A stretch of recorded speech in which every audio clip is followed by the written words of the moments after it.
Hello, everybody. Welcome back to another week of Everything Vaguely Paranormal. My name is Blake Smith, and my partners in the paranormal, as always, Mr. Ryan Roberts and Miss Shelley Pruitt. I got the miss right, not the misses. Yes, I'm not. This Don't time. bring on everybody. Oh my gosh, number one, how are y'all doing?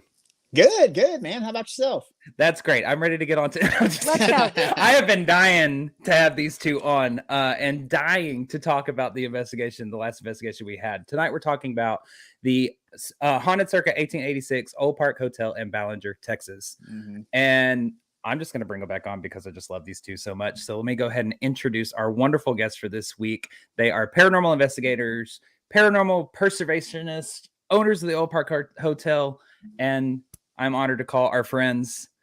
We have Dan LaFave and relatives too. We'll tell that story maybe. We have Dan and Connie LaFave. Hi, you guys. Welcome. Hi. What's up, y'all? Hey.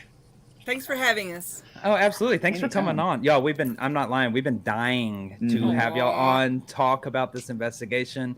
Our people are like, where is the evidence? When are you posting it? It was crazy. And we were like, y'all got to wait. The people that were there, that night, I have gotten messages every week saying, when is the Olde Park episode going to be on? When are you going to show what got caught? When are you going to talk to them? Because I always ask them, did I oversell Olde Park? And they're like, nope. You were 100% right on. You did not oversell Olde Park. And I went, good. This Olde Park is one of those locations that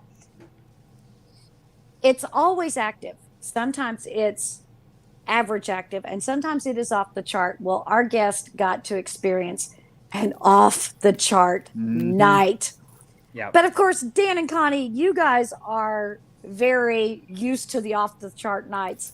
Tell us a little bit about the Olde Park Hotel itself, for anybody who doesn't know. I'll let Connie start. Well, like Blake said, 1886 circa. We say that because we don't have the exact dates of the actual building of it. But anywhere between 1886 and about 1890, we think it was built, and maybe right away, because some of the evidence that we have shows that it was the first building, the first schoolhouse in the town. Oh, wow. So it could have been built in 1886, or it could have been built shortly after. But we think by the time it hit 1900, they were already adding on to it in 1900. So we know between 1886 and 1900, that's when it was built, but we don't have an exact date because of the flood in 1905 and a subsequent flood that wiped out a lot of the records in the courthouse. Courthouse was lower. Water flowed in through the bottom, killed a lot of records. They were able to save a lot of deeds and plats and stuff like that. But so 1886 is about what we say. Of course, Gulf, Santa Fe, and Colorado were merging in that area.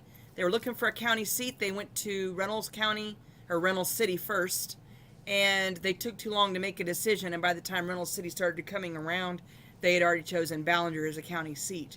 So Reynolds City lost the bid, and they ended up becoming a ghost town. And there's nothing more there, right, Dan, except for a marker. A marker. Yeah. And that's it. And some of the buildings, well, most of the buildings were just picked up and brought with the settlers as they came to Ballinger, Texas, which was originally Gresham and then Gresham and then Hutchins, then Ballinger. So they just packed up their little log cabins on the back of wagons and they dragged them on. And June 29th, 1886 was the day that most single white men, and we say that because during the time, not a lot of minorities or women were land purchasing because they didn't have the namesake. They kind of weren't allowed to. They weren't. Yeah. And this is just part of history that you don't ignore, but you just have to kind of, it happened. Yeah. So it was mainly single white men that showed up that day, and they purchased. There was between 3, and we have a very broad range. We have some records that say 3,000, some records that say 6, and some records that say 12. Oh, wow. So we don't know. Let's just put a even spin on it and say 6,000 median. So about 6,000 people showed up and purchased over half the lots in the town that day, and it just boomed overnight. It was originally a meeting house, a courthouse, briefly, a schoolhouse. It was a boarding house, meeting house. Eventually, it became a bordello at least twice. We believe it was between 1916 and 1922, that was the bordello twice. I think it passed from one lady to the next for a little while. And it was a hotel several times. It was, I believe the first one was the Seacrest Hotel, which was the Spidell building, George Spidell building, amongst other buildings there that were Spidell owned. He was a rich man in town. And then at one point it became the Royale Hotel, which was very fancy, very rich. It was also the Three Sisters Hotel, but we don't know in what order. We're still trying to piece those together. I think with what Dan was telling me, the Seacrest Hotel may have happened after the park, but we don't have exact dates. But we'll get back with you when we find out more specific dates. And then in 1922, the Keel family purchased it, and it went back to being the Park Hotel, which was after Royale. And then later, the area was annexed, and it became the Olde Park Hotel. And I have to say, Antiques. Virginia Pruitt Keel. Yeah. Still trying to find the connection, but that's fun. Yeah, Blake got me all obsessed with genealogy. I did. But you know what? I was on a mission whenever we got back from our last investigation, because you and I were like, no, we're somewhere along the lines. And I found it for us. You and I are cousins. And so is Shelley. And so is Shelley. So and that's crazy. Yeah. Family reunion tonight. Yeah, definitely. It's funny how the circles are so small. And when you look at your past, especially with a hotel and all these places you're visiting and the people we meet, when you look at the genealogy and you compare them, it's crazy how close some of our paths have crossed. Yeah. Isn't that interesting? If you were to take what people know about the paranormal locations and the people they research, is it a coincidence that we're drawn to some of these locations? It might not be. Yeah. No, I don't. Yeah, I agree with that. So, how did you guys come across the Olde Park Hotel? That's Dan's story. Well, for anyone who doesn't know, did the paranormal before. I've been doing it 30 years, easy. Been all over Texas at that point, but never did anything West Texas. So when we moved up here, even though Connie was from this area, I really didn't know anything about West Texas. I was looking for everything I could about the paranormal. So kept digging up one place after another. We did Fort Concho. We did Cactus Hotel. Cactus Hotel in San Angelo, by the way, was one of the first Hilton hotels, which was very, very interesting history. That was one of his first that he built. And then, of course, he lost a lot of money in the Depression. And then he ended up surviving. And we all know what Hilton hotels are now. So that's pretty interesting. But anyway, I came across the Olde Park in 2015 in an article in Halloween, October. And you can imagine, a big article like that coming out, many pages, very spooky. You just imagine all the attention that article garnered. And of course, I was on that ship. I was just like, I need to see this place. So I didn't know quite how to approach her, so I wanted to do it in a respectful manner. Got in contact with her, told her everything about myself. I wanted to let her know I wasn't no crazy nut, just showing up. Yes, you are. To see the place, and I told her the reasons why. I said, I love history. I said, I'd love to see what your place looks like. Well, she blew me off like you won't believe in the very beginning. Not in a bad way, but really at that time I thought, I'm never going to see this place. That was pretty much the attitude. And because she was like, I'm just getting contacted left and right. And she goes, I'm not going to turn this place into a circus, were her words. But we exchanged information, and on a good note, she contacted us a month later out of the blue. I'd already forgotten about it. And she's like, Dan, Connie, she goes, I'm down here. Come down and see the place.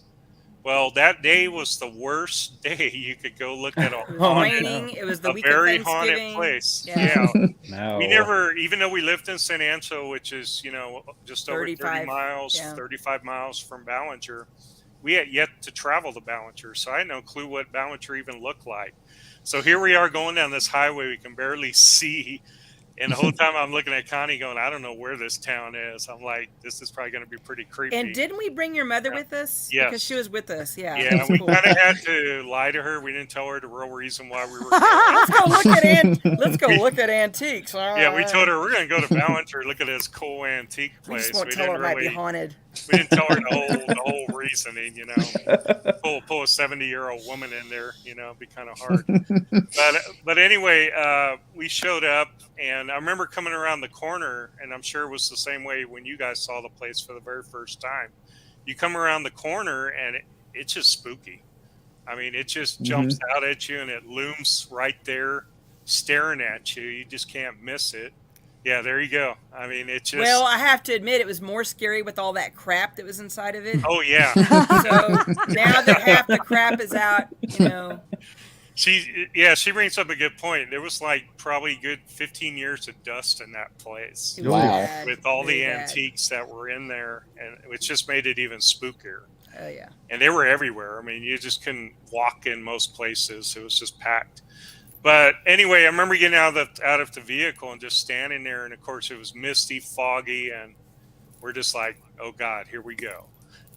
And we walked in, and the very first, I didn't say anything to Connie right away, but I was feeling it. I was just feeling that. It was eerie when we walked in. It was eerie because we were meeting her, you know, for the first time there in the lobby. But the whole time I'm just looking over my shoulder and thinking that there was somebody else. You could just feel it. And of course, there was nobody but her and us. And of course, my mom, and she's like, why don't y'all go look? Well, we left my mom downstairs, but she couldn't go up the stairs. So me and Connie went walking all around, and the whole time we're hearing things, feeling things. I even said a few comments to Connie. I said, there's something in here. Something. Oh, yeah, we could feel it. Yeah, I was like, there's something in her. I said it. I haven't seen it, but it was strong that day. Definitely. Well, the funny point of the story is we came down the stairs, and the owner met us down at the bottom, and she's like, what did you think? First thing I said was, you know, from a history-wise, I was like, I love the building. I said, it's old. I said, I just love old buildings. The wood panels were really rich and orange colored. And we'd already told her that we had helped a lot of places across Texas restore buildings, you know, for free. We were helping places. That was our intention. Yeah. Yeah, that was our intention. I think we even made a comment to her about that we could help her. And well, at that moment, she's like, well, you know, the building's for sale. And Dan looked at me like this. Yeah. I turned around and I looked at Connie. And I was like, yeah, Connie basically was like, hell no. She's like, this ain't going to happen. I was just like this. Which is pretty funny. It's a very realistic comment, because even though somebody's making you an offer like that, I was like, no, telling Dan. you it's for sale, you want to jump on board, but at the same time, it's a scary thought. Hey, oh yeah, it's scary. You're like putting all your eggs in one basket, and you're taking a risk. Yeah. You don't know if it's really haunted, even if they say it, and you are taking a big risk. But that's why they call you entrepreneur. Yeah, and right there at that point was I asked her. I said, I know this place is very active. I can feel it.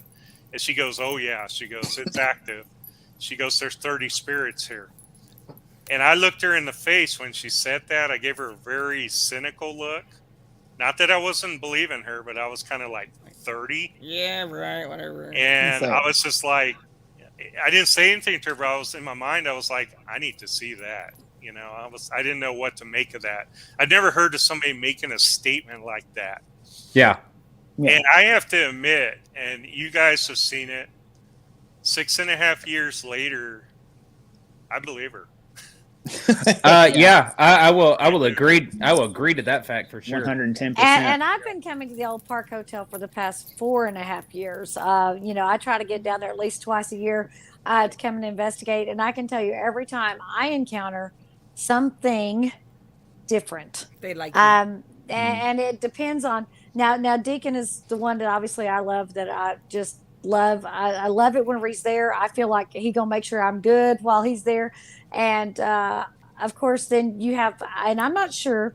I believe her name is Olivia. Is she the chick that would run things? She was kind of the numbers lady. She gets real upset if I'm not working. She gets aggressive with me. We have heard of You're Olivia. talking about Octavia, I believe. Octavia, right? thank you, Octavia, that's Octavia. it. Now, the big mystery with Octavia, we haven't totally proven that yet, but psychics had never been in the building point to her picture all the time. And they're like, this is the lady that's following you around. She's There always were like 6 behind you. girls. And at one point, Prudy was the youngest. Yeah. They even said Prudence ran it too. So they could have run it at different times for different reasons. Yeah. But Octavia was the numbers lady, right? She kind of ran the business, if I'm not mistaken. We have no way of knowing for sure. We don't know totally for sure. It's just that picture is very odd. I've been wanting to talk to Kitty Seacrest is in that picture on the upper right, and her I want to say granddaughter, might be her great granddaughter. I'm not totally, but anyway, she's in her late 70s, and she lives about 35 miles from Ballinger. Not in good health though, and I've been trying to strike a conversation from her for God knows how long, because I would just love to find out more. It's kind of hard to bring up that subject though, to say, did your aunt run the brothel? What you do is you take her a Christmas present and you say, hey, by the way, I had a quick question for you. Once you give them the present they accept, they kind of have to answer a few questions. It's only polite. And then there is a possibility that the brothel was later. That it could be, it could have been somebody else. We don't because know. In 1916, 1918, we have a record of Mrs. Jack Roach and Mrs. J.B. Rhodes with her son Dennis, who ran the place, and that was right before the Keels took over. And the Keels, when they took over in 1922, there was a man that came inside and said, "Where are the girls?" And she said, "What girls?" And that was an indicator that right before them, the brothel was there. So it could have been later that the brothel happened, between 1916 and 1922, because that was right after Prohibition. Yeah. Everything was running dry in 1910. Now there's also the possibility the house, we know Hutchins existed before 1886, because that street, true. the street is called Hutchins right outside, and we have that picture up on the wall of Hutchins when it was a dirt road, and you see all the lumber and all the broken stuff just piled up. Well, in that picture, it's really hard to tell. I have the original somewhere, I don't remember, but if you zoom in on the original from the copy that I made and put up on the wall, you can see a 2-story house in the background. I think it was 1889. Wow. Yeah, and that could easily when I looked that picture up, it was 1889. That could easily be our building. Wow. No, I think it was our building. Yeah, and really do. Which means that our house could have been easily the first building there. Wow. Of any substantial power. Yeah. So after you guys bought the building and you guys started going in and cleaning her up, what was the first paranormal experience I was just about to ask that. we both experienced that at the same time, Actually, it was us and one other person. Dylan Lane. Dylan had come up because Dylan's been there many times with Concho Valley Paranormal out of San Angelo.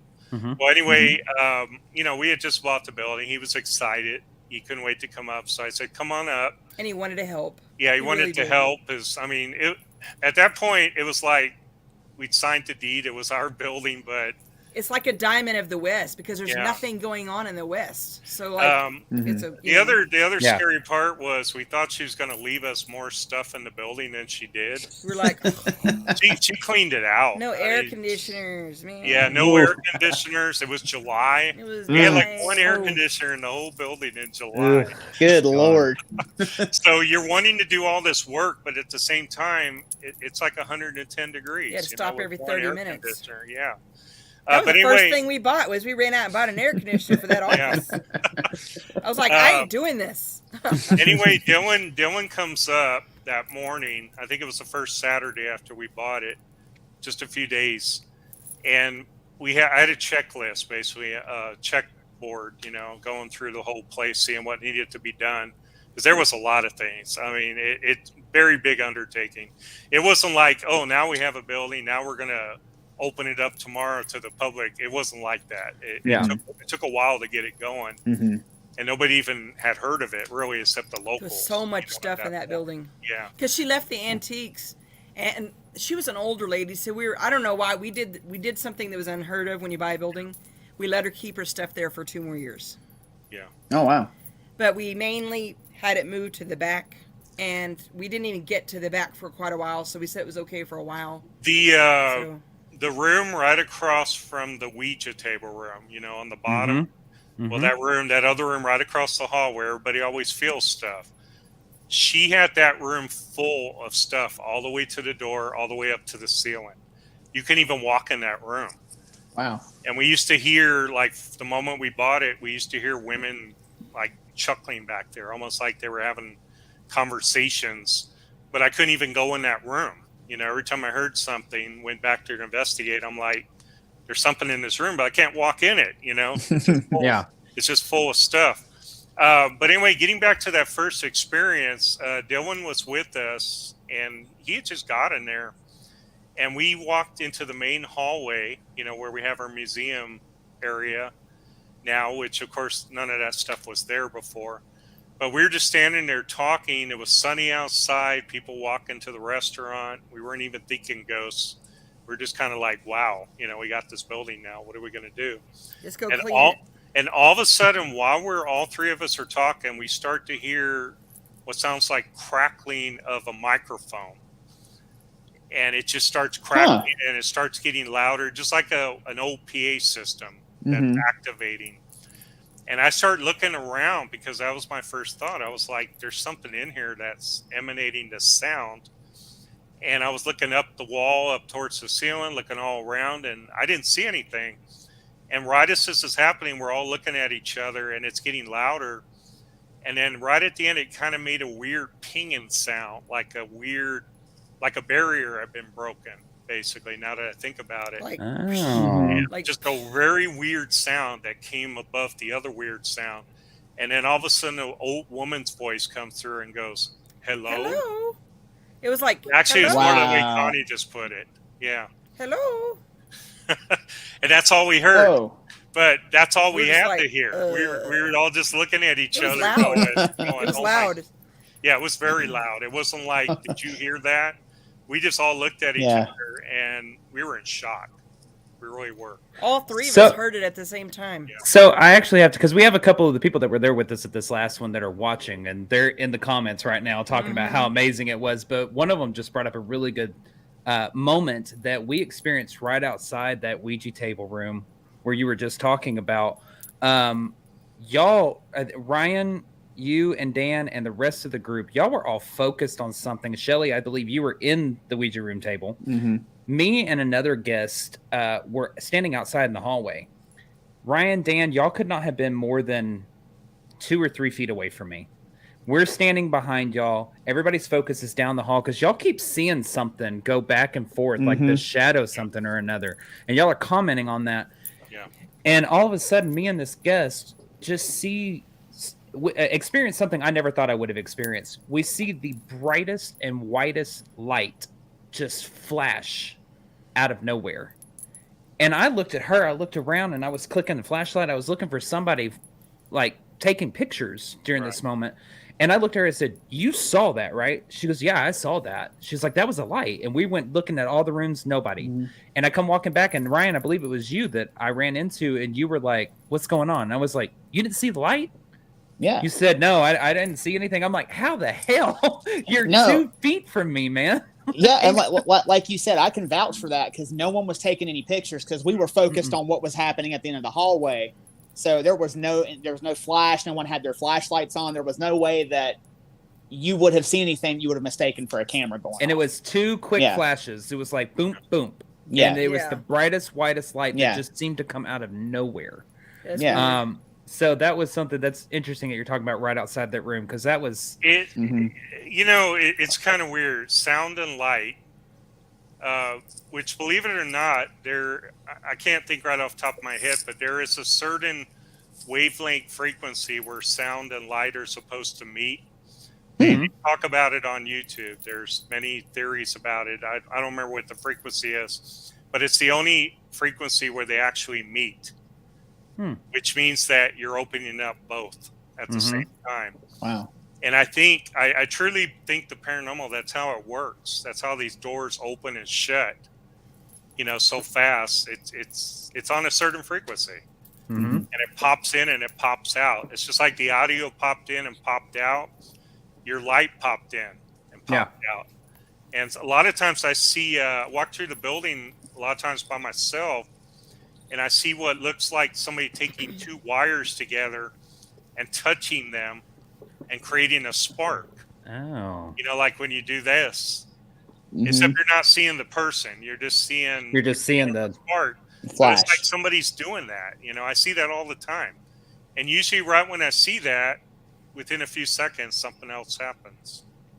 Well, I've seen that at other locations too. Yeah. Well, speaking of the audio, Blake, I believe we have a piece of audio that I captured whenever I got down in the library, the Ouija board table room by myself. And keep talking, because you didn't send me the news. Yes, I did, but it's okay. Keep talking. I can tell you about it if you don't have it. It's only 16 seconds. We had two of the gentlemen that were there on Friday night. This was the Friday, and then the Saturday our guest came with us, and two of the gentlemen were down at the end of the hall, and you can very clearly hear them talking. Blake and Ryan had gone upstairs to go and poke around upstairs. So me being the only girl, I'm like, I'm going to go sit in the library all by myself.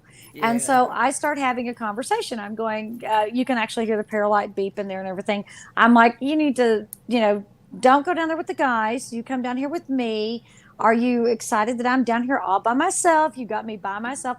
And then something comes through on the audio. And Blake, are you ready? Do you have it? If you will give me just 2 more seconds. 2 more seconds. Okay. 1, So, 2. I think this is a 45-second one, but we can play it. No, it's only 16, but it's right at the beginning. That's okay. We can find it later. Jimmy, are you here?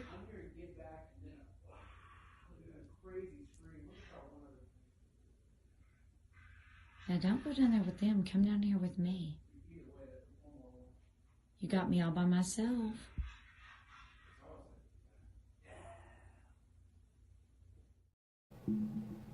Was there anybody else there in that room?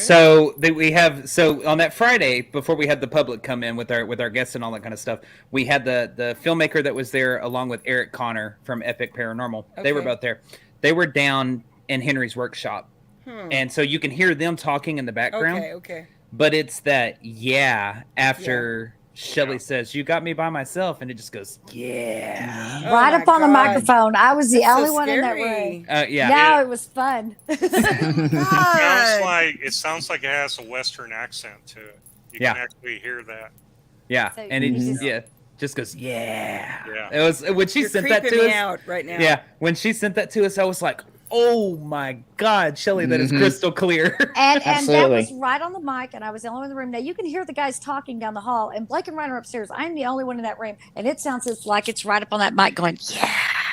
And Blake, can you play that again so people can hear it? Because now they know what they're listening for. Yeah, that's a good idea, Ryan. Thanks. Want to talk to me? Jimmy, are you here?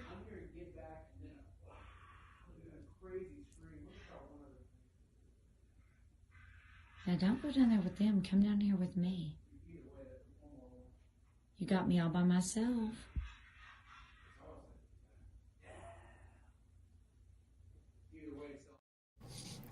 I don't know if you heard it, but there were 2 other sighs before that. I think that's them talking in Henry's workshop, because I've listened to it a couple times. They're reiterating something that just happened, and I think they're like, it's like "Gah," or whatever, and you're catching that from down there. I'm glad you analyzed it, because I'd be like, it's a ghost.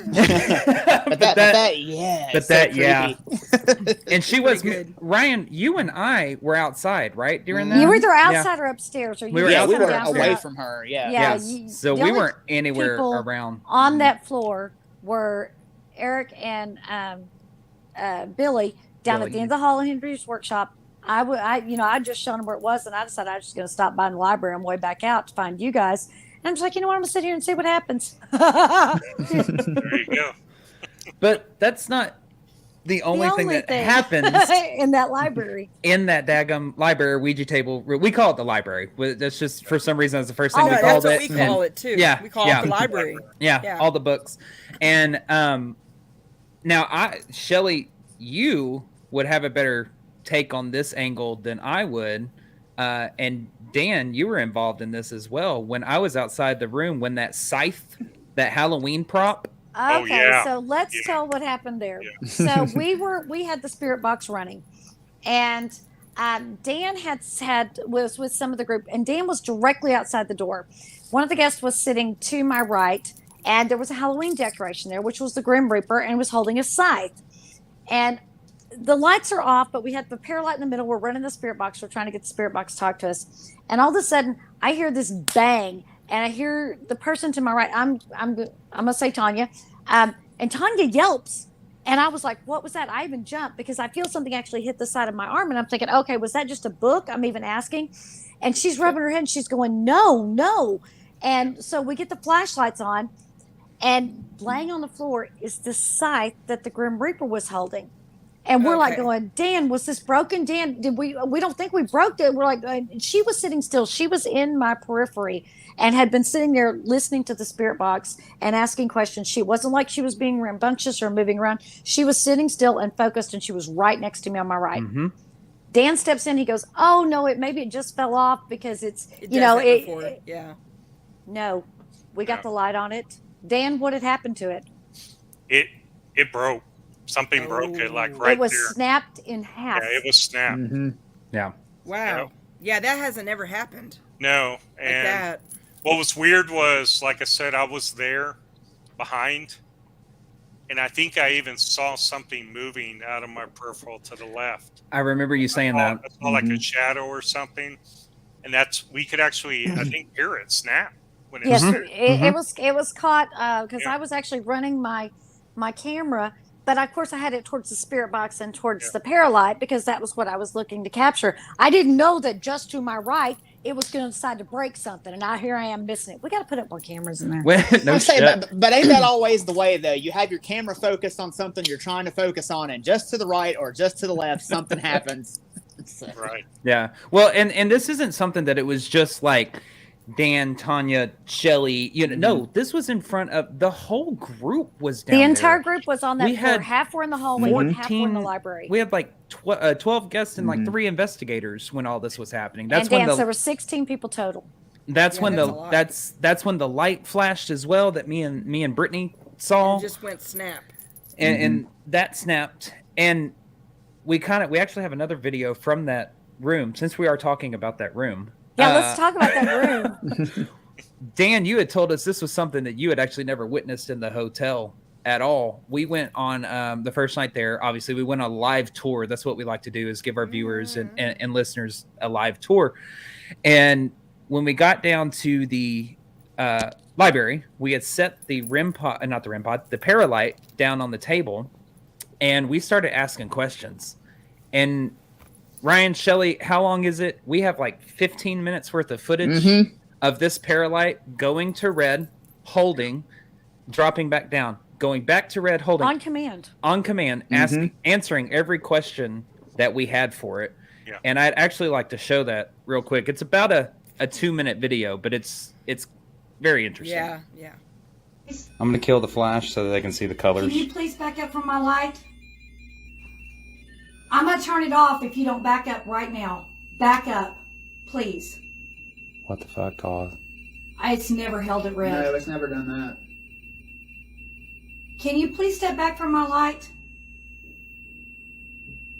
Can you please step back from my light? Thank you. Thank you. Holy crap. Okay. Can you answer a few questions for us? If you can you give me an indication? Thank you. Thank you. Okay, now back up, please. Thank you. Are you a male?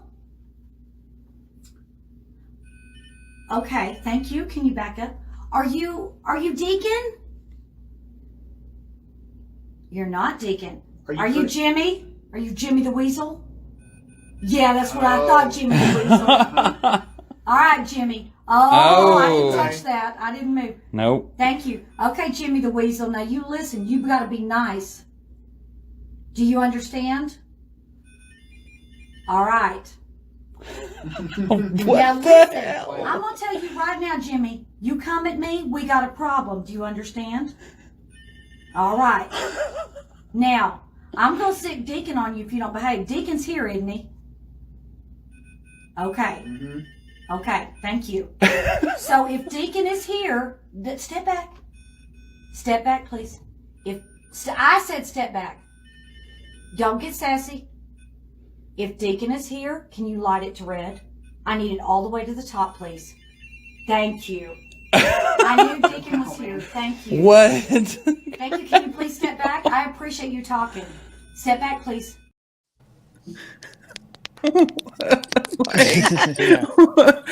I have never, out of all the locations that we've gone to, I've never seen the Paralight react like that. And I've seen that happen before as well. Down in the presentation room. Oh, really? Really? Yeah, right there. We put cat balls and several small Paralights. The big ones won't go off because it requires an enormous amount of energy for the spirits to trigger those. But the small ones, for some reason, those are more interactive at our location. The spirits can manipulate those. But in that presentation room, we've had them go off on command and change to the right color when we've asked. Wow. So that has happened before. But what's Connie, I believe I interesting- was in that group with you where the cat balls and everything were I going think off. you were. Yeah, I I was think you there. were. Well, I know we've all sat in there and placed a K2 meter in front of each person and played tag with them in there and had them light up. And when we'd ask for them to light up the K2 meter in front of a certain person, they'd go and do it. And then we'd yell tag. So that's been pretty cool. Those I do have to Paralights don't go off say, like that. no, that's just it. They don't. I've had a lot of groups bring them in, and sometimes they've sat there all night not doing one single thing. What gets me with that one is when you asked about Deacon especially, it looked like it was going to explode. I know. It looked like it didn't even have another level to go to. I know. I know. And the crazier part is we finished in the library. We walked down to Henry's workshop at the very far end of the hallway. And we finished our little live tour down there, and we walked back. And Shelly made a really good point. She's like, "Hey, just so we can show this, let's go back in here." And she set the Paralight in the same spot, started asking questions. That thing did not go off once. Would not go off. Nope. Whenever we went back in there.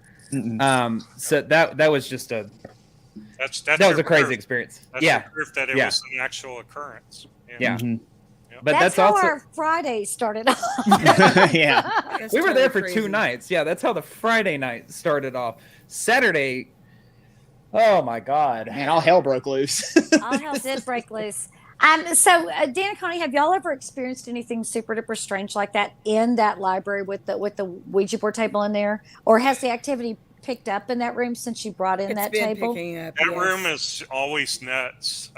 Matter of fact, not too long ago, somebody was sitting in there all by themselves, and they heard a noise to the left, and that bathroom door that's right there by the Grim Reaper, which is always closed. Obviously, you got to turn the doorknob to open that door. Anyway, he hears the noise, and he looked, and the doorknob starts turning while he's looking at it. Oh, wow. And then the door opened. It actually opened a good 8-9 inches right in front of him. Wow. And right as it did, the room got cold. Something walked in there. Oh, wow. We do get that a lot, the cold. Yeah. Yeah. And So we've had those doors open on its own while we've been there. Yeah. And they don't open on their own. It takes a physical presence. Funny little story about the door opening up. I was about to say, go for it, Shelly. I know what you're going to tell. So before the guests got there that on Saturday, I decided I was going to, so I wear this brothel girl costume. Then the first time I ever wore it there, we had fantastic activity. I had something try to put their hand up the back of my skirt, physical touches, lots of activity that night. So I decided I'm going to wear it again on Friday. Walked around, was trigger object. And where I got changed, we started getting all this activity. So Saturday, I'm like, I'm going to put it on. The guests are coming. Why not? I'm all about it. I like a good costume. So I get it on. And as I'm in there and I'm changing, I tell the guys, go ahead and go downstairs. I'm going to change clothes. I latch the latch. I'm staying in Preston's parlor. It has a hook latch on it. So, like your grandma's screen door used to have. You had to put that little latch on it to keep it closed. I latch it, I walk over to the bed. I get stripped down to undies and bra. I'm in my bare nakeds. And that latch pops up and the door goes open. And I went running for that door, diving over the bed. Dude! And Brian is at the top of the stairs, and Brian thinks I'm opening up the door to ask him something. As I come, show. And child, I got on no clothes. I mean, it's like I heard the latch pop because we all did. She said, "Go downstairs," and I turned around and we're walking to the top of the stairs, and it's like right after I turn around, I hear the latch pop, and I think she's opening the door to ask me something. Yeah. And when she opens the door, she's like, "Don't come in here!" And I am running towards the door, and I'm like, and it was funny because of course I have to like prove it. I'm like, I did not open the door. I'm like, look, I'm naked. Why would I open the door? See, I never get lucky enough for them to mess with me like that.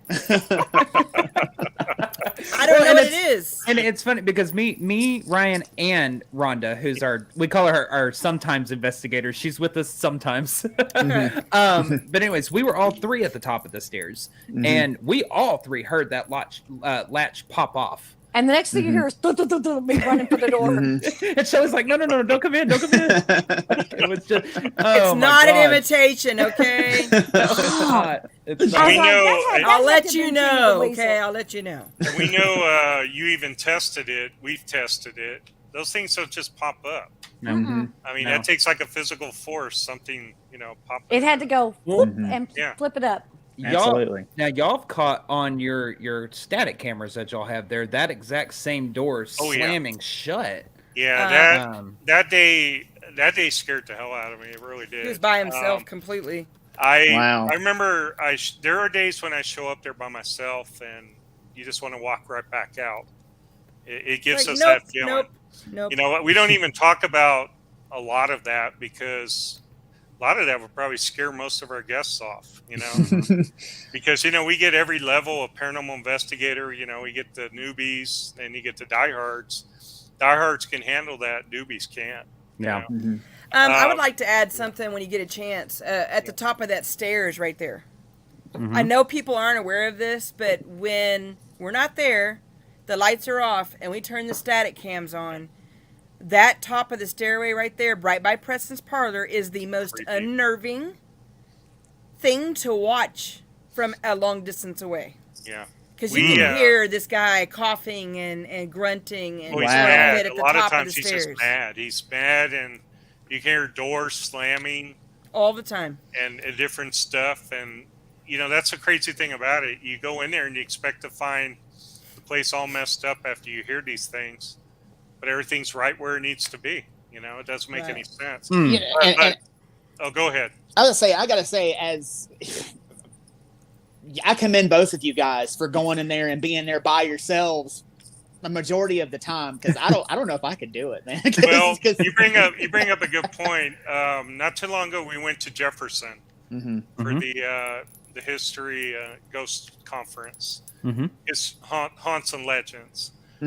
First time we've been away. I mean, we've been away a few times. Obviously, August we went away. September we went away. But this was the first time we let anybody else open the building for us. Other times we just shut it down. Well, this time, she's been in there several times. She knows what it's about. She lives right there.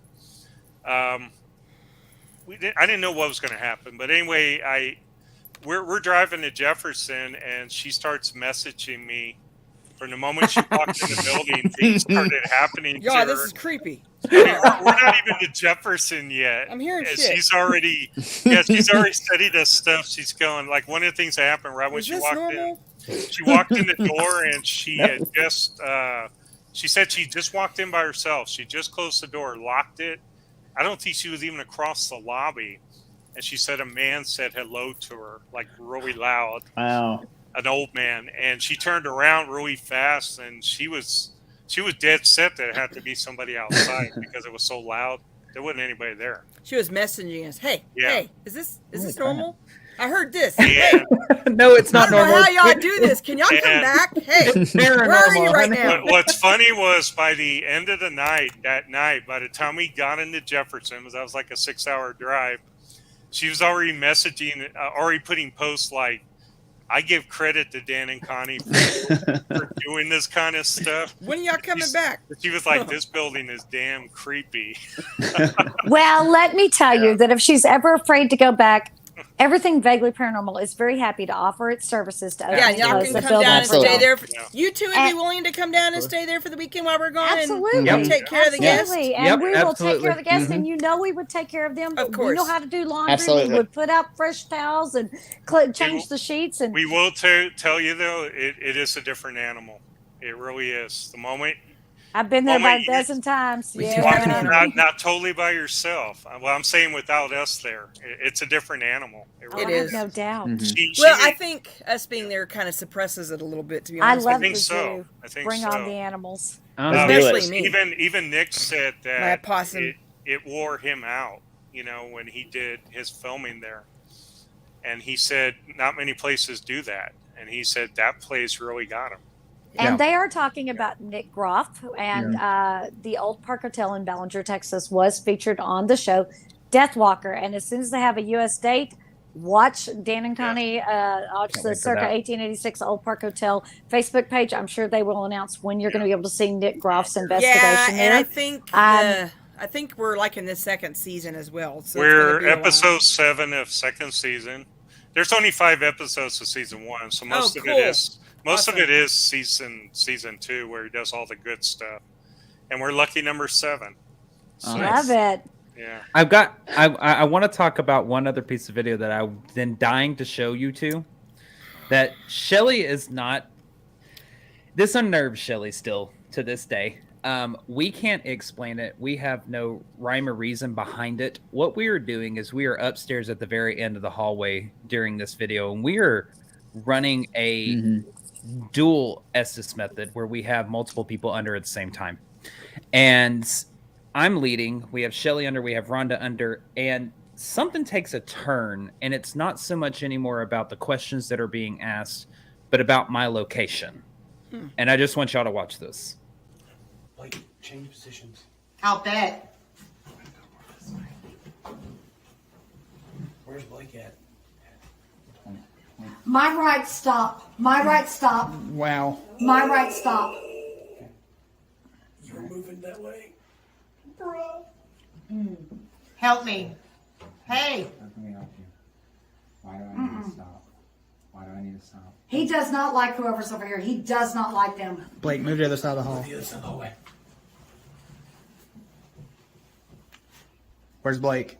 Don't move. He saw you move. If you moved, he saw you. He said, don't move. Help me.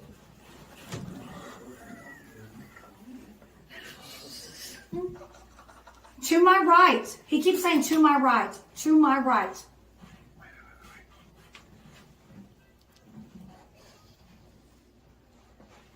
Where am I at? Where am I at? Have Shelly point directly at He said, very funny. Just sway inside. My God. So for those that are watching that may not know, the Estes method is a sensory deprivation experiment in channeling. Like basically, Shelly is blindfolded. She has noise canceling headphones on, and there is spirit box blaring in her ears. Oh my God. And Yeah. there's like 12 people in that hallway. So even if she was feeling floored, shuffle, she would have known it was me. Yeah. And that went on further. I couldn't even upload the entire video because of how long it was. Because after that, she says, he says very funny. And then she looks at me and says, oh, he just said, don't play with me. Oh wow. Because I had turned around to the group. I was like, wait. She's thinking that she knows where I'm at. Or the spirit knows where I'm at. I'm like, y'all watch that or watch this. And that's when I went side to side. Right. It was a good idea, though. Playing with it just to try and toy with it. It confirmed a lot of the things that Shelly was feeling, when you did that. So it's actually a good idea. Yeah. And she was laser focused on him for a long time. Everywhere he moved, like her head would move, and she would say God. where he was, like At blindfolded, headphones, can't see or hear anything. So at the end of it, I actually stand up and I turn my back to her. Are you going to As- play that? Do you have that? I it's don't.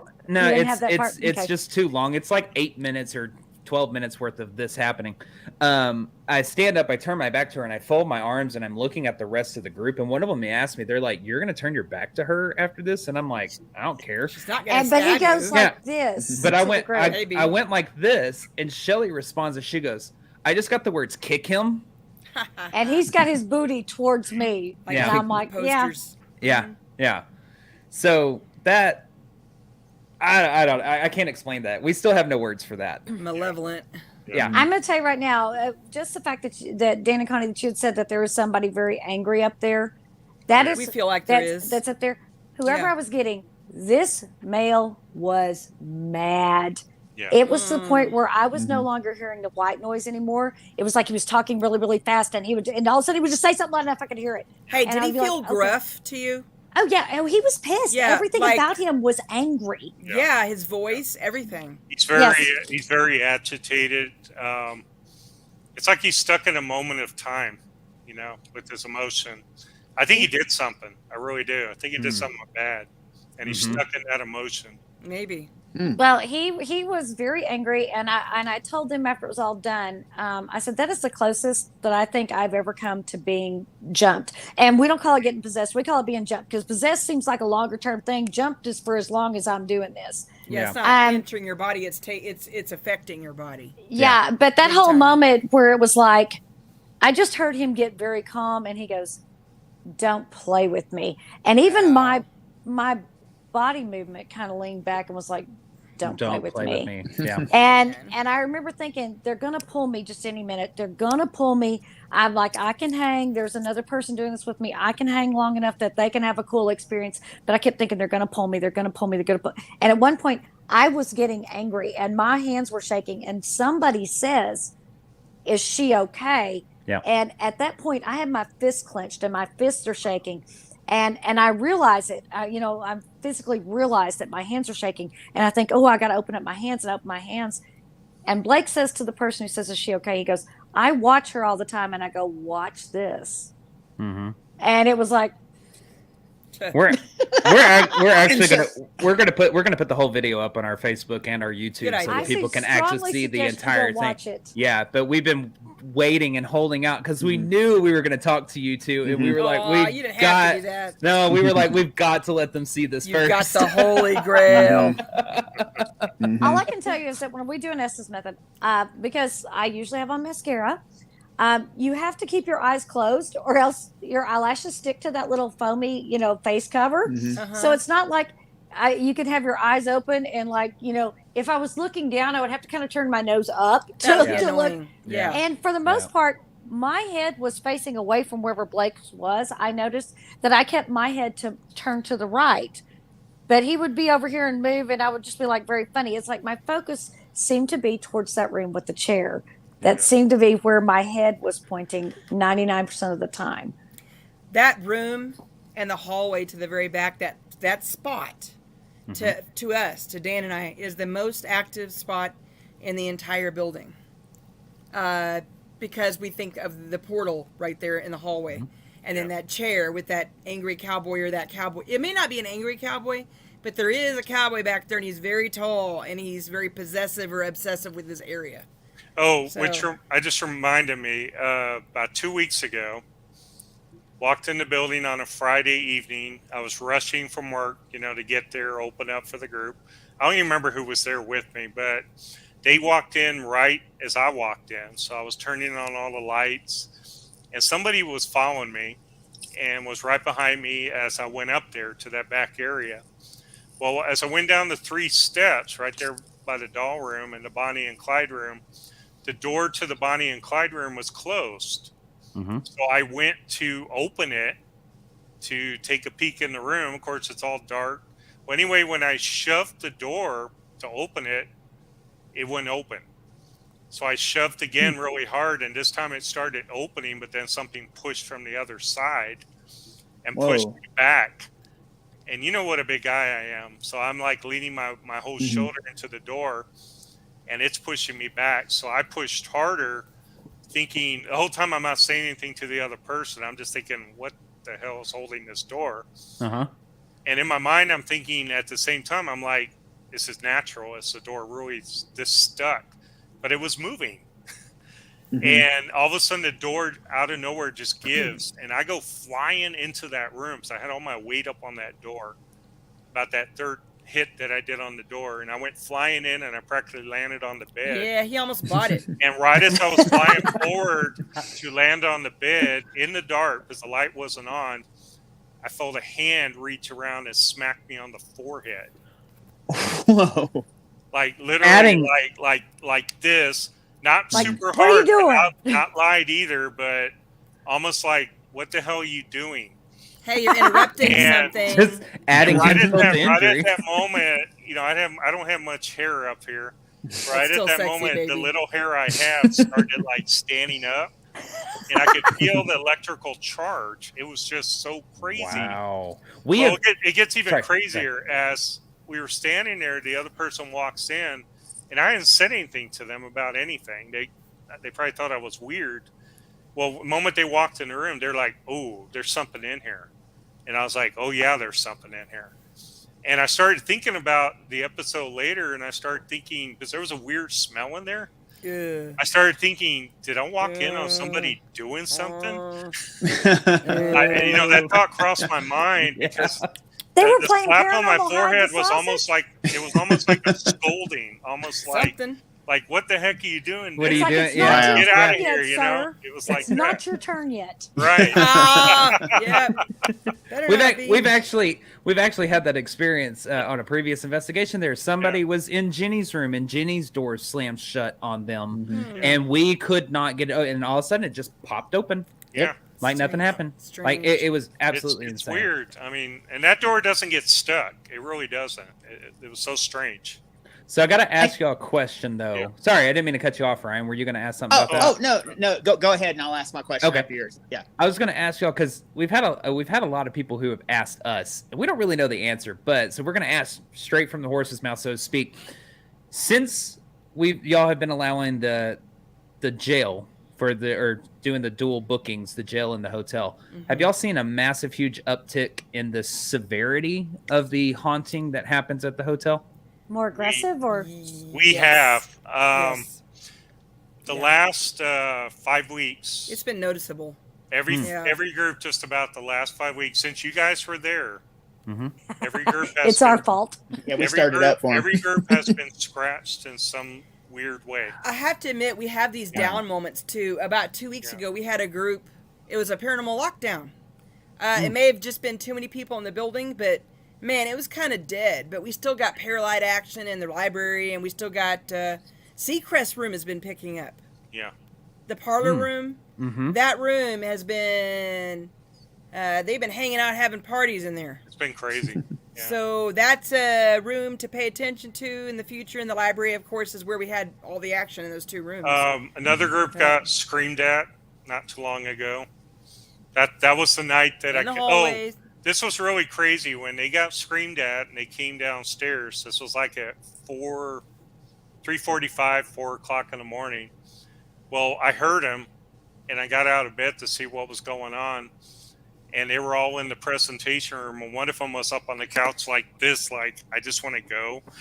And I'm trying to find out, what had happened to them, because I could see it in their eyes. Well, they were telling me that something had screamed at them upstairs and made them really nervous. And they said they could feel it changing. Well, it was really crazy because we were all downstairs in the presentation room, nobody else in the building. And I guess 15 minutes went by. All of a sudden, the cowboy starts walking upstairs while we're all down there. And I mean, not walking lightly, was walking like heavily. He was stomping around. And we were so mesmerized, and this always happens. You would have thought, pick up the phone and record because it was so loud. I mean, it freaked us out, and it kept me up the rest of the morning. I couldn't go to bed because they left after that. And there I am stuck in this building. I couldn't go back to bed. I went back to bed later that morning. I was really tired, and I slept, I think, that whole next night with the next group. I didn't do anything with them. Well, because the reason I'd asked that is that whenever we were there, whenever you're talking about since we've been there, that was physical attacks. Yeah. probably the most I think I had ever seen. Yeah. And when I'm just gonna kind of thumb through some of these photos I because believe don't know. Dan said that we held the record for most scratches in a 48-hour I period. have to agree with that. Yeah, and these are some of the scratches on some of our guests. You see 2 lines on this girl's neck that are starting to form. Man, y'all pissed it off. Yeah. This While one's you guys are doing this, I'm gonna look for another picture. I'm gonna show you. Okay. So keep Oh, going. cool. okay. Probably the worst one that I think I've seen is this one that was received. That's pretty bad. Yeah. Yeah. That looks like the burn. Yeah. Yeah. Of course, it got Shelly the Friday It's night. like a welt. Yeah. Shelly got it Friday night with her hands full. Yep. Yeah, I was carrying things out, and I was like, "Guys, my neck's burning." So, and they were like, "Let's walk into the kitchen." I set everything down, and they were like, "Holy crap, you got scratched!" Well, fortunately, it was while the film crew was there, so hey, win-win, Yeah. right? You gotta be Right. scratched. Make sure it gets on camera.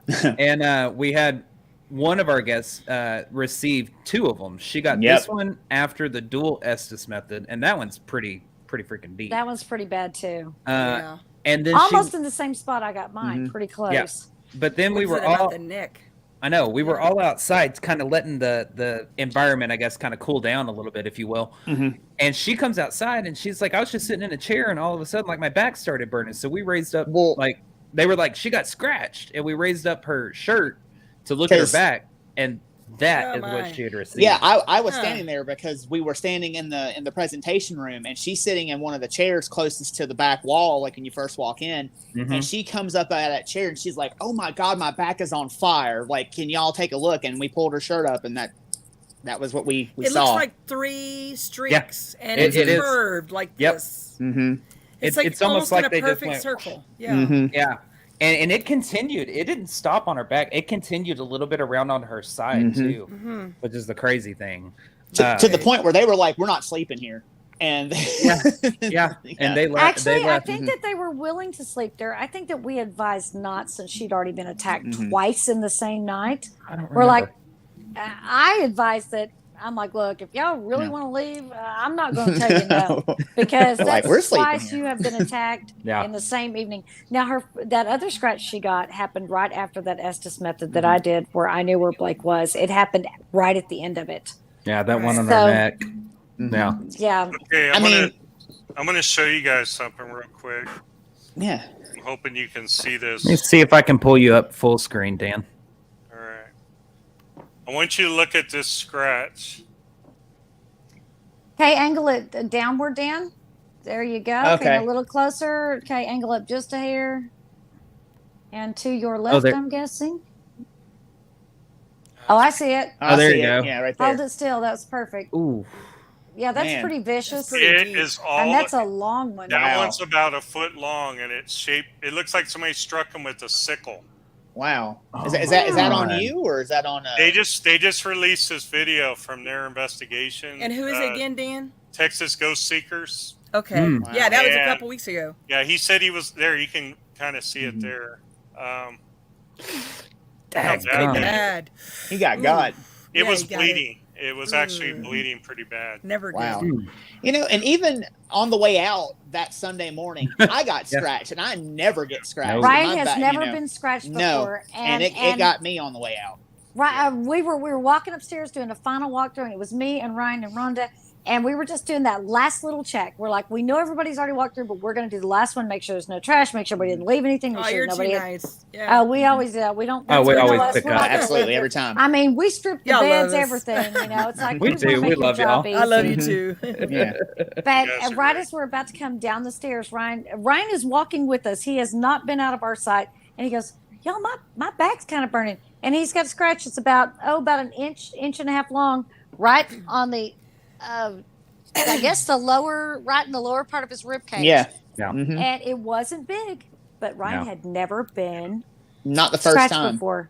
That was the first time he had ever been I want Absolutely. to scratched. tell y'all a story about a scratch that one of our guests received. It was quite a while ago. It was like 4 years ago. I believe it was after Life Paranormal Society was there. And she was, Veronica was standing there with her son to her right. I was behind them. Dan was to the right, I think. And they were using the SLS. And we saw the little picture of a little boy. And it mapped him out on the little horsey. and there was nothing there, of course. And he's just rocking and having a good time. And at one point, one of the ladies goes into the room and sits down in the chair next to him. And he doesn't move, and he's still rocking. And she's trying to interact with him, and she says something to him. At that point, the little boy even waves at us. Or we think it's a little boy. We think it's Benjamin, but it's not certain. So we're standing there, and this is what's weird about it. Veronica's son to the right says, I have a burning on my back. Can you just lift up my back shirt just to see what it is? Because it really hurts. So we lift it up, and we put the flashlight on. You could see a real dark scratch streak going down. And I'm like, oh my God. And right out of the corner of my eye, my peripheral vision, I'm watching the SLS camera. And you see a figure, a very tall figure, walk through the wall, grab the little child off the horsey, and it's trying to pull it off, and the little boy, girl or whatever, is kicking and screaming, and he manages to get him and take him through the wall. Now, here's my theory on this. I don't think the ghost scratched the dude because he was angry or even bothered. I think he scratched the little boy because it was a way to distract him so they could get the little boy out of the room. Because the little boy don't follow the rules. Yeah. Interesting. So I think some of these scratches that we're getting are distractions. I think it's a way of saying scratch over here so they're not paying attention over here. Yeah. Because we've never had that many scratches all at once, like in your group. You get a lot of interaction. You and Shelley and your folks know how to ask the right questions, and you have the right equipment, and you're just there. You're bringing the energy. So I believe that a lot of these spirits are totally trying to distract you from what you're doing because you're on the right track. That's just something to consider when you're there. Yeah. That's a good point. That's a really good point because a lot of the stuff that happens there could be considered as a distraction to keep you from capturing kind of what's happening down, the hallway, so to speak. That's why we need more cameras. Kicked in. Good point, Blake. Remember when you saw the apparition of the woman? Oh God, yeah. And it almost, you said it almost looked like she was trying to get away from you. Yeah. So what basically happened was whenever I walked back upstairs in Preston Parlor, I come to the top of the stairs and I was looking for you two, I believe, Shelley and Ryan. I believe that's what it was. And I'd seen somebody out of the corner of my eye, and it was a woman, and she was in a white, tall turtleneck gown, lacy and all that kind of stuff. And I see her out of the corner of my eye, and just as I turn, she's gone. And she's standing in the room that I stayed both nights in. Lovely. But people have seen a lady in white 2 or 3 times. Well, and then I turn, and I was like, and I kind of look back towards the bathroom that's across the hall, and I see her out of this side, and she's down by the Azalea's room. That's Azalea's, right? Oh my God, you said it right. Yes. Yes. It's down. She's down there by the Azalea room. The pink room. Nope. That's the Azalea's room. Just like I saw. Hold on, I'm gonna test my knowledge. Just like I saw her standing in Pruitt's Wildflowers room. That's the one who was next to Preston's parlor. See, and then Blake of course you have the Azalea room, you have the Oleander room, Jenny's room, and Jenny's room, Madam's room. Now it's not called the Madam's room. It has another name. You mean the Rice Marriott Red Room? Yes, the Red Room. The Red Room. The Rice Marriott Red Room. I had that. Let me go through this with you. Okay. Get a pink room. It's called Helen's Azaleas. Helen's Azaleas. And then you have Jenny's Honeysuckle Suite. Then you have the Iona's Oleander Suite. Pruitt Wildflower. Preston's Parlor. The Rice Marriott Red Room. And Crisco's French Bordello. And then you have my nicknames for the room. It's called Lazy. We got the 50-50 room, and everybody was like, where's that? That's the yellow room. That's why people are so confused. They don't know what to call any of these rooms. It's all Dan's fault. Okay, Blake, I interrupted you. What were you saying? You were finishing. No, I turned to look towards the bathroom. I saw her out of the corner of my eye down by Helen's Azalea's room. And when I turned, she was gone from there as well. And it did kind of feel like she was kind of avoiding my gaze, but at the same time, kind of checking out to see what we're like. Almost kind of like, okay, are you wrapping up? Like, are you done? Are you leaving? No. Like, this is it, right? We're here forever. I'd move in if y'all let me. I don't let you. I'm okay with that. Yeah. So I've got to ask, because you guys on a paranormal location, and I know this is going to be like picking your favorite kid. What is your most favorite paranormal experience that you've had in Olde Park? Wow. I don't know. I have a personal favorite. Blake will like this. Okay. Because it was with me and Blake. I had a theory about checking the K2s to see if the portal theory. Yes. We went up and we laid like 10 K2s against the wall. And we almost played it like a Scrabble game. We stood in front and we waited for the right K2 to light up, depending on what the answer was. I was so happy because Blake came up with the idea of taking the K2s. It was my theory, but it was Blake's idea to take the K2s and line them up.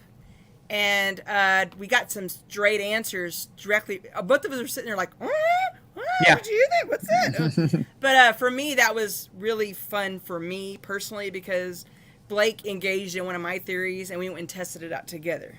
Yeah. And so for me, that was probably one of my most favorite moments. Because we ended up numbering out the K2s. Yes. I believe we had like 0 through 9, and we had told them if you could light up the K2 that corresponds with the first digit of your H, and it lit up the fourth one, and we figured out that he was 42. Yeah.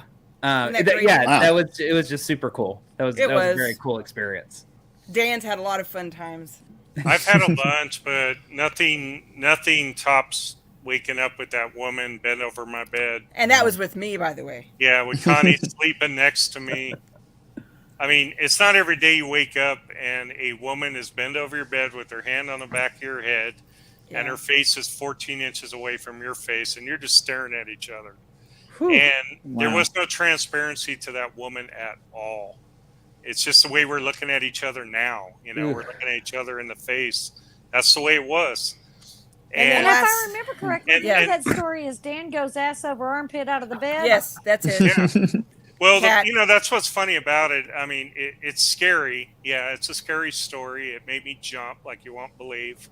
Startled the heck out of me. But to this day, I don't think she was trying to scare me. I think she was trying to comfort me. It was just, it's coming out of the sleep, seeing those type of things. And it was too much input, too much data coming at me. I have to admit, though, that was the same exact spot, like within just 2 feet of my experience from last summer when I was in there by myself and I got out of bed and I just got out of the bed on his side. That's where he was laying. I got out of bed to go to the bathroom at about 3 o'clock in the morning, 3:30. And I get up and I see something. You know how you can see black on black? Yeah. When your eyes adjust. Well, my eyes adjusted enough and I could see black on black in front of me, but it was a huge, massive shadow figure right in front of me. I mean, like probably a foot away from me. And you want to talk about sucking every breath that I had out of my body at the same time. I was paralyzed. And I was standing there and this thing had enveloped me and it just sucked all the breath out of me and I was paralyzed and I couldn't even breathe. The only way I could break free was to try to lean towards the light, and as I turned my gaze and switched on the light, it had disappeared before I had turned on the light. It was right where Dan was laying. Our bedroom is active. Our bedroom has had a lot of stuff happen in it. Yeah. Dan says he sees things being thrown in there. Oh, you just reminded me. This was really cool. I want to say last week. So we're maybe it might have been a week before. I don't remember. This was during the day. In our room, we have these curtains that hang down from the ceiling on all our walls. To cover the wall. It's like a decoration thing. Right. Well, I was laying on the bed, just relaxing. One of the groups was there doing their thing. I'm on my phone, just laying on bed, looking at my phone, and all of a sudden I hear a noise towards the door. And I look towards the door, and right as I do, I see what looks like a hand going through the curtains down the wall. And the curtains are just like a hand is going through the curtains. And all the curtains were making that movement like a hand was going through. And I could Like a actually kid see. running along, like moving all the curtains. As No, he it goes by actually you? no, it actually looked like a woman's hand. It was like transparent, but it was a small. It wasn't a kid's hand. I think it was a woman's hand. It was No, I almost mean like a kid does, like moving curtains, like they're walking by and like touching every curtain. So it was more like a woman was sorting or cleaning or something. okay. That's what it looked like. Yeah. More like okay. Yeah, like just kind of like doing that, like putting it back in place or something like that. Okay, gotcha. Got it. Yeah, but it was the weirdest thing. I mean, I was like, at first I was like, is that the wind? And then I saw the hand, and I was just like, oh boy. So just to reiterate, if you haven't seen our previous story about this on about Olde Park, Connie and Blake and I had a very interesting experience in that the room that used to have the Victrola in it. We were walking around. Blake had never been to the building before, and Connie and I are walking. First time there. Yes, Blake's first time there, and Connie's showing us this beautiful Victrola. Connie steps out. She's going to take him down to the end and show him that. I'm like going, okay. Blake opens the curtain for me. I walk out. We no sooner cleared that room, and we hear this bang. Well, okay. We're like, okay. Well, we all heard it, but whatever. We're going to go ahead and go down to the end of the hall. We get into the hall, and as we start to come back, we hear this other bang, and I'm like, let's go find out what that was. We all come down to the end, and Connie begins to show Blake these pictures that are on the wall. Tell Blake who's who, and for whatever reason, I just moved that curtain over and looked into the sitting room, into the parlor, and the bell of that Victrola had fallen has off. been pulled off and is sitting on top of the records. And I'm it like, was sitting there. Yeah. I'm like, it hadn't fallen on the floor. It was placed. No, it looked like it it was taken placed. off and placed on top of the records. And I'm like, Connie, can you come here? I'm like, can you come look at this? And as we all three walked in together, we were the only three in the building.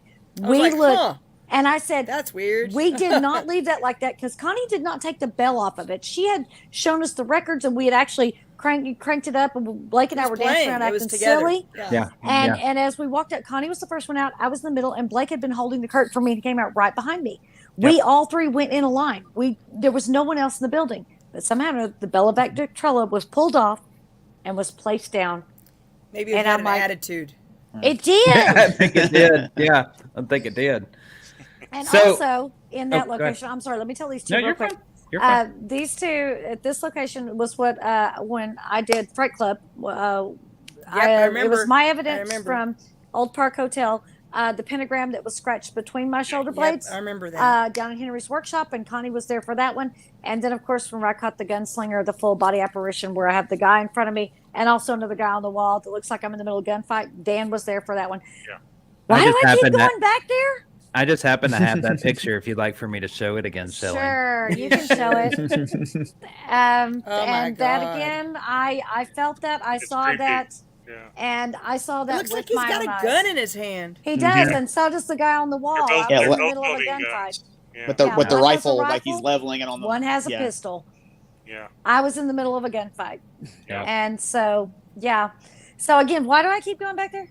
And you know what? Looking at that, that's not the shadow of whatever it was that was standing there either. No, it isn't. No. It's totally in the wrong spot. It's for it to two be cowboy the same. spirits going at it. That's nuts. Well, because you can actually see. You can see a beard here on that one.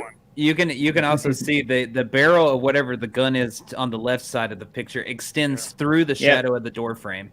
Yeah. Or the doorway. Yeah. Huh. So there's there's no light source from the back. No. And I was the only one that was in that hallway. The next closest person to me was standing at the top of the stairs in the finished portion near Preston's parlor. I was down in that unfinished portion of the upstairs by myself in that hallway. Still just very weird anyway. Yeah, and whenever that happened, I saw that with my own eyes. That is one of and I have to tell you, every hair on my arm stood up, everything on me, it felt electric in there, and I just kept snapping pictures. All I could do not to and run. Nobody was there, Shelley. Nobody was there. There's nobody standing in front of her. That's nuts. So one of the last things I want to talk about is Dan. You've actually written a book about this place. Can't wait to hear about this. Tell us a little bit about it. 4 books. And about four. I was gonna say this is the 4th version. Yeah, right? This is the 4th book. Second one on the hotel, but this is the best in my opinion. It's called Fear is Just a Word. And I had to think about that title for a long time before I came up with that title. And the feeling is with that title is that's just it. Fear is just a word till you're standing in a place like the Old Park, where all of a sudden that word becomes something, you know, because it's all around you. And what's cool about, the book is a culmination of personal experiences, not just from us, but from others. I was hoping I'd get a lot more stories, so I did have a lot of people tell me they were going to give me a lot more stories, but I had to set a deadline. Unfortunately, people didn't get me all their stories. Yeah. It happens. Well, Dan, you can do another book with just our stories. We have plenty. Yeah, well, that's what I'm saying. There's just, just your stories alone, that's a lot. The place has just pumped out stories and stories and stories. And these are just the craziest paranormal experiences. Recently they put us on the video as the #1 Texas most terrifying spot. It was part 4. And I can't remember which. I've seen that. I posted saw that. Yeah. Yep. And it's we're in the list. We're on the list. I started thinking about that. We were grateful, but then I started thinking, the place is terrifying. It really is to people that don't go there every day. And it always comes in waves. Like you said at the very beginning, it can be Ballinger, still Texas. active, but just normal, and then it's on the high levels where it Shit drives goes sideways. where it drives people out of the building screaming. There in the meantime, I'm standing in the hallway going, "Come on, do something! Come on! Why don't you mess with me? Well, Talk to everybody else. Why not? She's being funny. Let's go." She just talked about that Damn it. that crazy, scary experience, and now she's acting like she's never It was had just it. one time. I'm like, do something! Touch my hair! You're gonna Slap me! yet you run from bed to bed to bed when you're upstairs by yourself. I do sometimes do that. I do. Dan, what was your favorite story in the book that you put in there this time? Would you give us a sneak peek, little snippet of your favorite story that's in there, or the one that you enjoyed the most? It's hard to say, Shelley. I mean, there's so many of them, and they're all different. I think that's what I love about the paranormal, and I love about the hotel. I'm trying to think off the top of my head. She's trying to feed you. I know my experience from the lady is in there, but a lot of people have heard that one with the lady by the bed. But everybody's heard that one, because that happened at the very beginning. Oh, one of the craziest experiences, and I'll just tell this. This wasn't my own. This was somebody else. She's been to the hotel many, many times from Oklahoma.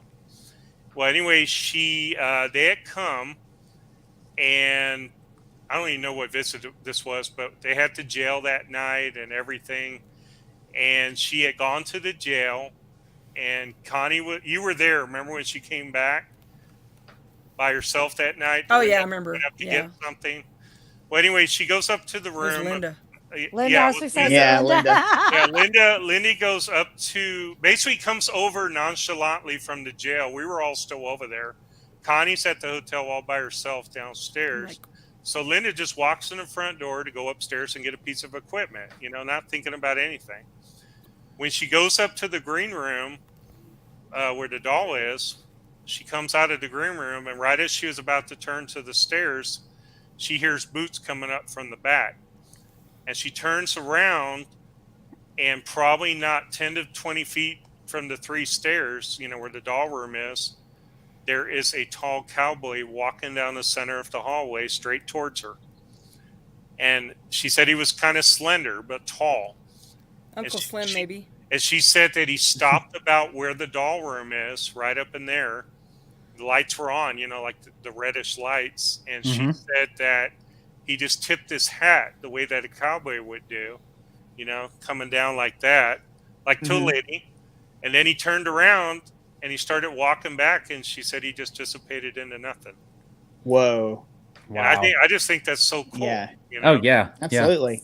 Yeah. So I will tell you that we actually have met Linda, and we showed her the gunslinger picture, and she said to me, "That is who I saw in that hallway." Wow. Yep. And she has actually told us that story. I'm like, well, I said, I guess he was trying to take care of me. Somebody sneaking up on my six. I said, but he didn't tip his hat to me. He pulled a gun on me. You know, He was trying to take somebody out behind you because you're so I think so too. Yeah. I think so too. So chivalry isn't dead. It's like, no, he's going to take my girl. I think the building is playing like a movie from all the different things that have happened in it, over history. And I think some of these spirits are still battling themselves over, not so good situations in there. We know Deacon's doing his thing. I think there's just so many things overlaid on top of other things that are going on at the old park. And I think that's why it's so active. It's just pumping things out left and right. And I also think those hidden stories, they're going to come out more. And I think the deeper we dive into those hidden stories, the more things that are going to happen to people. Yeah, speaking of that, and I know we don't have a lot of time left, but I wanted to mention part of that story that we've recently discovered. Going back to what we talked about at the beginning when Blake caught me onto family genealogy. Something I recently discovered was that Emmanuel Clemens is actually in my bloodline, which means you are related to him too. But Manny Clemens, he was actually one of my cousins too. And he, of course, was a cousin of John Wesley Hardin. And Manny Clemens' daughter, Sally, married Jim Deacon. So we're related to all three. It's like this whole just like mesh of wonderful little paranormal incestuous situation. It is. Very much is, yeah. Exactly. Wow. It's just crazy. And I don't know still what the connection is with Virginia Pruitt, Keel, but I'm still digging, and I have not been able to make the connection yet, but we ought to put Blake on it. There we go. I could Blake, probably you're in figure it charge. out. I could probably figure it out. Send me names and dates, and I'll work my magic and do it. And I just want to add something else that y'all probably didn't know or aren't aware of.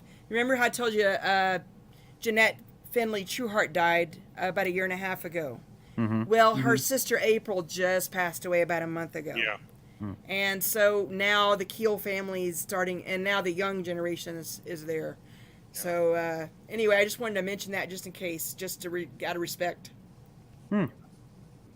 So if they wanted to book, we'll hear it from y'all. If they wanted to book a night at the wonderful, not scary at all, but very haunted Olde Park Hotel. Blake lies, by the way. Yeah. I promise you, liars go to hell. Y'all tell Dan or Connie, y'all can tell them what they need to do to be able to book an overnight with y'all. Well, as y'all know, it gets very busy. 2023. People will notice I'm already putting things out about booking January through May, because that's one of our busiest. It's starting time now, periods. actually. January's almost starting. out. Just the other night, we got 3 bookings, one after the other. So one of them was us. We got one in April. We got another one. We got 3 just this week over Christmas. Just this weekend. So they're all starting to come in. Other people that have never been there don't realize that if you don't snack those spots now, you're not going to get them. That's just. We have a booking calendar on our website. So if you go to the website and you look for event bookings, go to event bookings. And then there's at the top is the booking calendar, and that's really where you start. You need to open it up and look at it. Yeah. Fast forward to the dates you want and see what's available. We usually mark when something's booked. We usually are not able to do anything Monday through Thursday during the school year. June 1st, our open season starts all the way from June 1st to August 1st. Every day it's open. But if you want to book, you need to look at those dates, find something that's available, pay right away, and send us an email. That's all you got to do. And on top of it, if anybody wants to add the 1925 Old Runnels Jail in on their investigation for 6 or 7 hours night, they can put a donation for $250. They don't have to pay that donation until they arrive. And they don't pay it to us. Yeah. They pay it directly to the judge. Now, obviously, for people who've never been to our place, you have to prepay ahead of time to secure it. But the jail, you can wait on that. You just have to let us know. Okay. I think it's pretty cool having 2 haunted buildings right across the street. Right across the street from each other, yeah. And I when they say to prepay and pay then pay now, y'all, I'm going to stress that big time. Yeah. Pay. Your booking is not held until you pay. Yeah, you bring up a good we've point. just had too many problems. We've had so many people contact us and get in these lengthy discussions and they make it sound like they're going to pay the next night or next few days, and then we never hear anything from them again. Wow. You know, and then they'll drop in like a week before their supposed date, and we're like, it's gone. You know? Sorry. Let me be the jerk. If you do not pay, you do not book. So you are not booked. Don't until even you call pay. us. Yes, don't Yeah. bother them. Go on, do the PayPal, pay it. Then talk to us. You Yeah. send the email and say, "I have prepaid. These are the Here's dates my they date." appear to be open Yeah. on the calendar. Would And you we will please put it on me within them?" 24 hours. Yeah. That's y'all right. y'all know how busy we are, but a lot of people, Oh yeah. a lot of people Yes. that have never been there have no clue how busy we are. Yeah. And I'm going to tell you right now, do not bother them until you have paid. There you go. Until you got Earn some the buck. cash. It And Well- doesn't we do all know when any all good. this when all this additional Yeah. television stuff hits, you know, when it finally does come, that place is going to soar. You know? Yeah. Absolutely. It Well, is. not- Can we tell yet? Can we tell yet? Can we tell yet? What the about what we have going with the Old Park Hotel? Go ahead. You want Go to? ahead, do it. Yeah, so we have rebooked for our listeners and viewers who went with us and those that want to go with us. We have rebooked the Old Park Hotel for April the 14th and the Yep. 15th It's for on the a double calendar. night. And honestly, we can't decide if we want to be greedy and keep that first night to ourselves or sell double We're night real tickets. tempted. So We're real they'll tempted. tell you Yeah. later. Yeah, we'll Yeah. tell you Yeah. later about that. But To be also, determined. but also from our last investigation on that Friday night, we did have a filmmaker and documentarian who was there with us from ScareNetwork.tv. I wanted to meet him. I just who couldn't get out is there. yeah, he is Yeah. he is it's in editing right now, but he is Gotcha. Or doing did I meet him? You did You a did. He Billy? was nice. Yeah, he was very nice. Yeah. Yes. Yeah, and we are going to be releasing, or well, he's going to be releasing a documentary over the Old Park Hotel and all the stuff that we experienced Very excited. that night. So, Yeah. and That'll we've be been good. told that should be released on Amazon, but it's not guaranteed. So we will That see. is our I'll let you know. tentative marching orders at the moment is that we should be able to see it there Yeah. as well as y'all. That's and awesome. Yeah. anyway, Congratulations, guys. thank Thank you. you. Thank you. Thank you. You know, and we thank y'all so much for Oh, allowing us to have absolutely. him in there. Like we were Well, saying of at the beginning, course. we love you. You're like family to Yeah. us. We Technically, we are respect, family. love, and care for you so much. I mean, the bond that we have is beyond reproach. Yeah. Right back. I at said- you on It's that, really for not. sure. It's probably one of the best bonds Yeah. I've ever had. Yeah, And- I and wanted not- to tell you that. agree. you know, and not only is the Old Park extremely active, you know, Dan and Connie are some of the best people you'll ever want to meet, and we love y'all, and we love Thank the Old you. Park, and we Me can't too. wait to come back. And the Absolutely. later it gets, the stupider I get. That's okay. So you know what? So I tell you what. And if you Blake- give me Dan and wine, Connie- that's worse. okay. Yeah, So yeah. Dan and Connie, hang on. Blake is going to tell everybody everything they need to know. All right. Yeah, and we'll wrap this up. So whatever social media channel you're watching us on, we're not only on that social media channel. Go follow us across the board. We use everything for different reasons. We're on Twitch, Twitter, YouTube, Facebook, Instagram, and TikTok. And don't forget, we're also, all of our episodes are live and available on Spotify, Google Podcasts, and Apple Podcasts as well. Search Everything Vaguely Paranormal and look for the green sound wave. Shelly, take it away. And if you want to know what we really talk about, because child on here we behave, go become a Patreon member. It's $5 a month. There are no tiers.